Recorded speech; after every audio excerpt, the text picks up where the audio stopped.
welcome to another episode of Iconic Freedom, the formula. We are setting a standard for accountability and responsibility in this world of ours. Let each care for self, and all will be cared for. Because it's always so attractive to be able to do good at somebody else's expense. That's the real problem about government. Government is a way by which every individual believes he can live at the expense of everybody else. I'm just repeating what Bastiat said 2 centuries ago, more than 2 centuries ago. You know, the thing that people don't really understand is that free societies of the kind we've been lucky enough to experience for the last 100, 150 years are a very rare exception in human history. Most people, most of history, and at any one time, most people at any one time have lived in tyranny and misery. And it's only for a brief period. And why? It is precisely because once you get some government program in, it may have been a very good idea, it's always proposed for good reasons, but once it gets in, it becomes a special privilege of a small group which has an enormously strong interest to maintain it. And you do not have any comparable group that has an interest to get rid of it.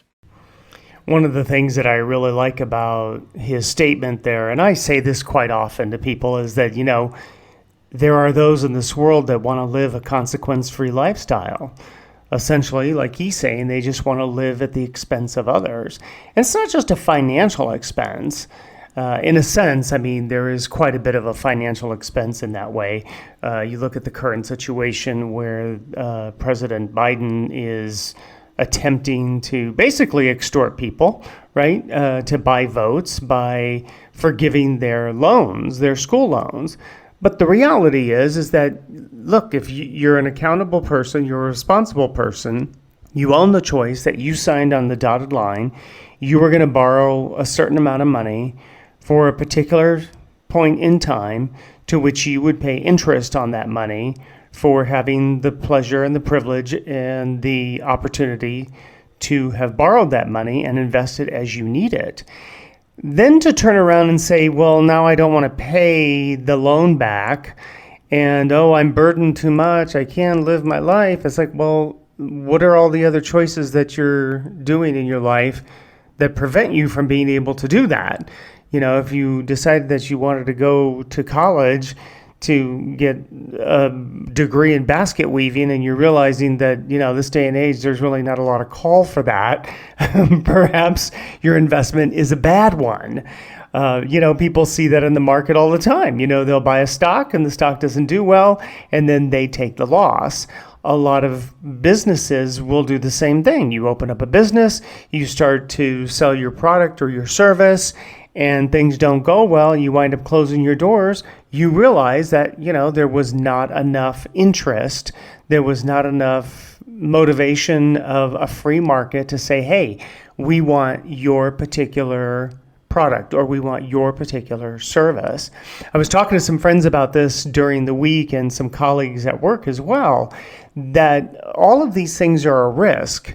So I mentioned it last week about this idea of equality, that there really is no such thing, that it really just sets you up to be a victim, because there is no such thing as equality. There is only opportunity. Everyone has an opportunity. Life, liberty, pursuit of happiness. Those are the things that are inherent for you. Those are the things to which your government is enacted to, in a sense, protect. And not really so much protect as to acknowledge those qualities. That, that pursuit of happiness is your ability in a free market to own your own property, to own yourself and to own your own property. And when you have that freedom, when the government acknowledges the inherent right of you to have that freedom of pursuit of happiness, then you're able to make a life for yourself. But this idea of having a consequence-free lifestyle where you're going to live off the backs of other people is exactly what Milton is talking about. That wisdom of Milton Friedman, even way back then, decades ago. He even quoted Bastiat a couple of 100 years ago. The idea that somehow people are going to benefit when they're living off the backs of other people, and that never works. It may work for a short term, but it will not work in the long term. It will always be a house of cards. It will always fall to the fact and the reality that people want to be free. They want to be able to pursue as they wish to pursue, and government has to get the hell out of the way, basically, right? I mean, that really is the way it has to work. And when government tries to control everything through regulation, through these laws, through tyrannical behavior, where years ago, I remember during the Obama administration, there was a guitar manufacturer that was making guitars in a particular way. And, they just decided that they were going to impose on these people and infringe on their pursuit of happiness, and decide to regulate them in such a way that it started to really hurt their business. This is a terrible disease pattern of government. And one of the things that Milton Friedman stands up for, and a lot of people do, is the limitation of government. There are some factors of government which are very useful. The safety of the nation, because it allows us to continue that freedom, that individual freedom to the pursuit of our own happiness. But for the most part, we really don't need government. If people are having a hard time, they can't make ends meet, they have certain functionalities that are in their communities, in their neighborhoods, in their cities, where they can go and people freely give money or donations, and other people can see the benefit of those things. Other people can reap the benefits of those things. It's not uncommon for that to happen in our world, and has been going on for quite a long time. I remember as a kid, my father was out of a job, and at one point we received a bunch of old toys and stuff from this woman that happened to be my mother's boss. And, so most kids, okay, they all got new toys that year for Christmas, and we got a bunch of used stuff. But I got to tell you, it was a really nice Christmas. I mean, it was a time in my life when we all found creative ways to give to one another, to gift to one another. And it didn't wind up having to be, I got to spend $500, which was a lot of money back then, but I didn't have to spend $50 on somebody in order for them to have a great Christmas and to realize that there's an exchange of love and friendship and hospitality in our world. There are other ways of doing that. So the idea that we're going to live a consequence-free lifestyle by taking off of the backs of other people inherently is one of those things that you look back on and go, where's the accountability? Where is the person taking ownership of their own life, of their own property, and managing their life in such a way that they are not a burden to others? When people become a burden to others, you can rest assured when you look at what's going on that they are not taking accountability for their life and for their choices. And that if Milton Friedman had his way, it would be turned over to the market and buried under skyscrapers and parking lots within 18 months or however long it takes Donald Trump to put the structures up. It doesn't take a governmental agency to maintain the theaters in New York. It doesn't take a government agency to maintain the museums, the art museums in New York. The Museum of Modern Art is not a government museum, it's a private. It happens to be there are two kinds. There are private for-profit enterprises, there are not-for-profit enterprises, like the museum, like the Opera House, and so on. Right. In the same way, if Central Park were not owned by the government, it never would have become the filthy place it became. You forget what happened to Central Park. We, for some years, a long time ago, lived on Central Park West when we were in New York. This was pretty good address. During the war. Well, even then it was a very good address. It wasn't a bad address, but it wasn't particularly good. All right. But we were able to take our children down to the park and when they were babies and leave them with a teenage sitter. And nobody was worried about safety. But in more recent years, until the very recent years, Central Park came to be a place where you wouldn't dare to do that. It wasn't safe. That was because it was a government park. The central principle is that nobody takes care of somebody else's property as well as he takes care of his own. Again, another terrific point by Friedman regarding a person's accountability and their effort in creating their own life through their personal choice. Freedom to Choose. That was the name of his 10-part series back in the early 80s. That freedom to decide your life how you wanted it to go. And he makes a terrific point in saying that you will not treat something well that doesn't belong to you. And I'm sure we've all had that experience before at some point in our lives. You know, if somebody gifted us a car, or if they gifted you a home, or any number of things, you are less likely to take care of it as you would if you had to earn the money in order to do that on your own. I remember as a kid, I was working at a fast food restaurant, and, you know, my parents had their TV out in the living room, and my parents had one in their bedroom. And I just got sick and tired of having to be at the whim of whatever it is they wanted to watch on TV, right? You know, or I had to sit there and, you know, go through the negotiation of what I wanted to watch versus what they wanted to watch. And so I just thought, okay, well, then what I need to do is I need to save my dollars and buy my own TV. And I remember very specifically saving my money. I did it over a couple of months, I believe it was.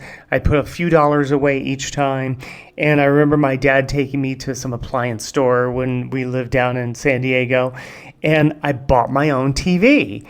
And I can recall even to this day the freedom of being able to go into my room and close my door and turn on my TV and watch whatever program it was that I wanted to watch. And there's something really amazing about that liberty that you give yourself, that you gift yourself.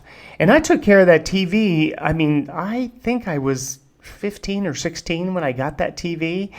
And I don't know if I should really disclose this, but I think it was probably maybe 10 years, 15 years ago that I finally got rid of it. I think I got rid of it actually when I moved to New York, and that was shortly after I turned 40. So I had that TV for 25 years maybe. It still worked, you know. It was a great little TV to have. You know, if something else happened, you know, and I wanted to watch a TV, you know, I had a TV to watch. But what was interesting to me about that particular effort for myself was giving myself the freedom to do something, to create the life I wanted. And I took care of that TV. Why? Because it belonged to me. It didn't belong to somebody else where I could just say, it doesn't matter. You know, I'm not the one that invested in it. When I invested in me, it made a difference. Same thing about a telephone. I remember that, you know, wanting to get a telephone and wanting to have my own privacy and not have my mother or father being able to pick up the phone and listen in on the other side of what my conversation would be. And I know there are some of you out there that have experienced that when you were a kid. And so it became a big deal to me that I was going to work, I was going to save up my dollars. Back then you had to rent a phone, you couldn't buy it. And I would get a phone. I bought my own tape recorder so that I could record messages when I was out. And, you know, I was developing that world for myself. 10 hours.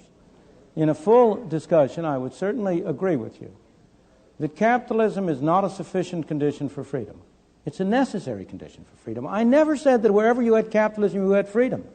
I never said that. I never made that statement. I made the opposite statement. Wherever you had freedom, you had capitalism. Capitalism is a necessary condition for freedom, but not a sufficient condition for freedom.